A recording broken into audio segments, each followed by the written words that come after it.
सभी बच्चे ध्यानपूर्वक सुनेंगे। पहले हम यहाँ तक पढ़ चुके हैं, आज हम यहाँ से आगे पढ़ेंगे। सभी बच्चे ध्यानपूर्वक सुनेंगे। नवाब साहब ने खीरे की सब फांकों को खिड़की के बाहर फेंककर तौलिए से हाथ और होठ पोंछ लिए और गर्व से गुलाबी आंखों से हमारी ओर देख लिया, मानो कह रहे हो यह है खानदानी रईसों का तरीका। तो कल हम यहाँ तक पढ़ चुके थे। तो जो नवाब साहब हैं वो खीरे की सब फांकों को खिड़की से बाहर फेंककर तौलिए से हाथ होठ पहुंच लिए और गर्व के साथ, अभिमान के साथ, गुलाबी आंखों से, प्रसन्नता की आंखों से हमारी ओर देख रहे थे, मानो कह रहे हो यह है हमारे खानदानी रईसों का तरीका, यह है नवाबों का तरीका, सबसे हटके। आप लोग खीरे को खाते हो, हम लोग सूंघकर ही खीरे का स्वाद ले लेते हैं और अपना पेट भर लेते हैं। तो इस प्रकार से जो नवाब साहब थे अपनी नवाबी के बारे में सब लोगों के सामने बताना चाह रहे हैं। तो नवाब साहब खीरे की तैयारी और इस्तेमाल से थक कर लेट गए थे। नवाब साहब ने खीरे को तैयार करने में, करीने से सजाने में इतना थक गए बेचारे कि उनको लेटना पड़ा।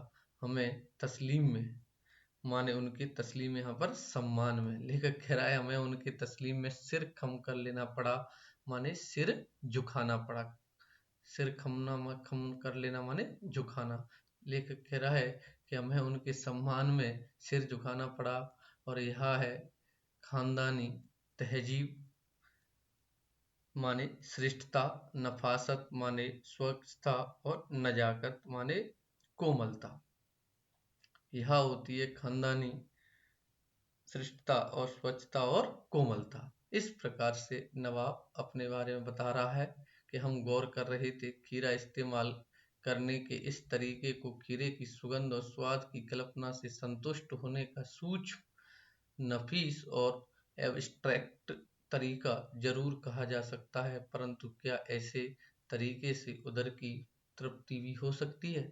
तो लेखक कह रहा है हम गौर कर रहे थे, माने हम नवाब की तरफ देख रहे थे। तो लेखक कह रहा है कि खीरा इस्तेमाल करने के इस तरीके से को खीरे की सुगंध और स्वाद की कल्पना से संतुष्ट होने का सूक्ष्म और नफीस या एब्स्ट्रैक्ट तरीका जरूर कहा जा सकता है।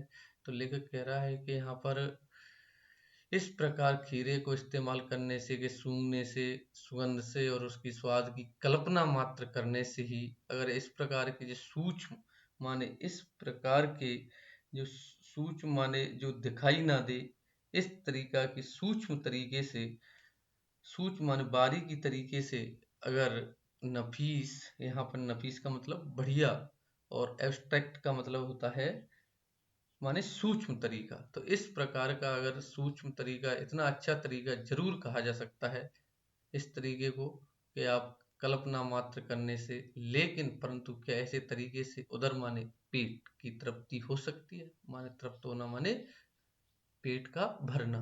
क्या इस प्रकार की तरीके से पेट भर सकता है? अगर ऐसे पेट भर जाए तो लोग सूंघ सूंघ के ही, अगर उसकी नाक में अगर उसका स्वाद लेने से पेट भर ले, अगर उसको खाने की जरूरत ना पड़े, तो हमारे लिए जितनी खाद्य सामग्रियां हैं, खाने वाले भोजन हैं, उनकी क्या आवश्यकता होती है? अगर उनको सूंघ सूंघ के ही लोग पेट भर लेते इस प्रकार से, तो नवाब साहब की ओर से पेट की ऊंची डकार का शब्द सुनाई दिया और नवाब साहब ने हमारी ओर देखकर कह दिया कि खीरा लजीज होता है। नवाब साहब की ओर से, नवाब साहब आराम से लेटे हुए थे और उन्होंने ऊंची सी एक डकार ली और नवाब साहब ने हमारी ओर देखकर कह दिया कि खीरा लजीज होता है, और हमारी तरफ देखा और नवाब साहब ने कहा कि खीरा लजीज होता है। लजीज हो जाए, लजीज होता है, लजीज का मतलब होता है स्वादिष्ट। क्या होता है? स्वादिष्ट। लेकिन होता है शकील, माने ना पचने वाला, पचने में आसानी से ना पचने वाला। शकील का मतलब होता है कि आसानी से ना पचने वाला। खीरा होता तो बहुत स्वादिष्ट है, लेकिन पचता नहीं है। नामराद मैदे पर बोझ डाल देता है। ज्ञान चचु खुल गए, पहचाना ये है नई कहानी के लेखक कह रहा है हमारे ज्ञान चचु माने हमारी आंखें खुल गई, हमारे नेत्र खुल गए और हमने पहचाना कि ये हैं नई कहानी के लेखक। तो कौन है? ये नवाब साहब है। खीरे की सुगंध और स्वाद की कल्पना से पेट भर जाने का डकार आ सकता है, तो बिना विचार घटना और पात्रों के लेखक की इच्छा मात्र से नई कहानी क्यों नहीं बन सकती।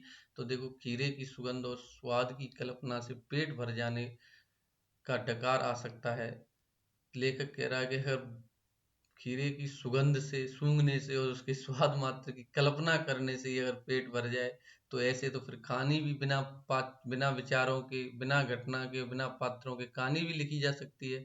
नई कहानी क्यों नहीं बन सकती है।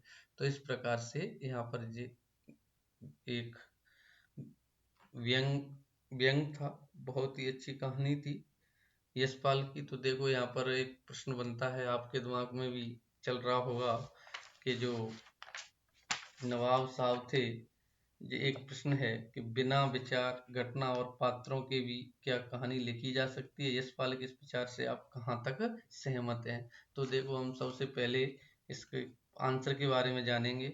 हम यशपाल के विचार से सहमत हैं। बिना घटना, बिना पात्र और बिना विचार की कहानी नहीं लिखी जा सकती थी, क्योंकि बिना विचार, बिना घटना, बिना पात्रों की कहानी तो सिर्फ नवाब साहब के विचारों से लिखी जा सकती है, लेकिन लेखकों के विचारों से नहीं। क्योंकि किसी भी कहानी को लिखने के लिए उसमें विचार, घटना और पात्रों का होना बहुत जरूरी है। कहानी किसी भी उद्देश्य को लेकर के लिखी जाती है, तो कहानी के लिए उद्देश्य होना बहुत जरूरी है।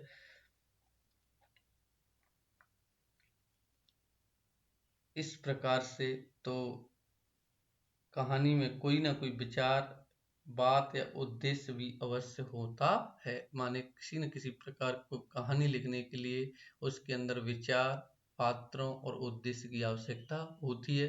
तो इस प्रकार से लेखक के हिसाब से तो क्या कहानी में उद्देश्य, घटना और पात्रों का होना जरूरी है। तो इसीलिए बिना जिस प्रकार से सुगंध और स्वाद से पेट नहीं भरा जा सकता, उसी प्रकार से बिना घटना, बिना पात्रों की कहानी नहीं लिखी जा सकती। अब हम आगे देखेंगे, सभी बच्चे इन प्रश्नों को पढ़ेंगे और आगे एक जो प्रश्न है भाषा की बात, सभी बच्चे उसे ध्यान से सुनेंगे। निम्नलिखित वाक्यों में से क्रियापद छांट करके क्रियाभेद भी लिखिए। निम्नलिखित वाक्यों में से क्रियापद छांट करके क्रियाभेद भी लिखिए। तो देखो, सभी बच्चे इस प्रश्न को ध्यान से देखेंगे। एग्जाम में यह प्रश्न पूछा जाता है, भाषा अध्ययन का प्रश्न है।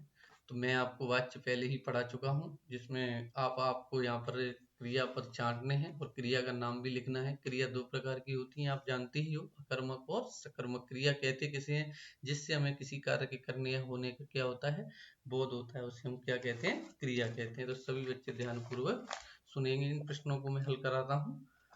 पहला प्रश्न है, एक सफेद पुरुष सज्जन बहुत सुविधा से पालती मारे बैठे थे। तो इसमें सबसे पहले क्रिया देखेंगे। क्रिया अंत में होती है, वाक्य के, हिंदी वाक्यों के अंत में क्रियाएं होती हैं। सबसे पहले देखेंगे बैठे थे क्या है, क्रिया।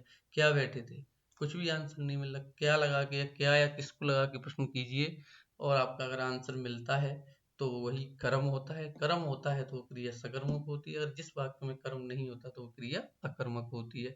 तो इसमें कौन सी क्रिया है, अकर्मक क्रिया है। नवाब साहब ने संगति के लिए उत्साह नहीं दिखाया। क्या नहीं दिखाया, क्या नहीं दिखाया, उत्साह। तो इसमें कौन सी क्रिया है, सकर्मक क्रिया है, क्योंकि इसमें कर्म है, उत्साह। ठाली बैठे कल्पना करते रहने की पुरानी आदत है। तो यहाँ पर जो बैठे भी क्रिया है और है भी क्रिया है इसमें। तो यहाँ पर बैठे, क्या बैठे, अकर्मक क्रिया है। ऐसे ही इसमें कल्पना करते रहने की पुरानी आदत है। तो ये भी क्या है, क्या आदत है, क्या पुरानी आदत है।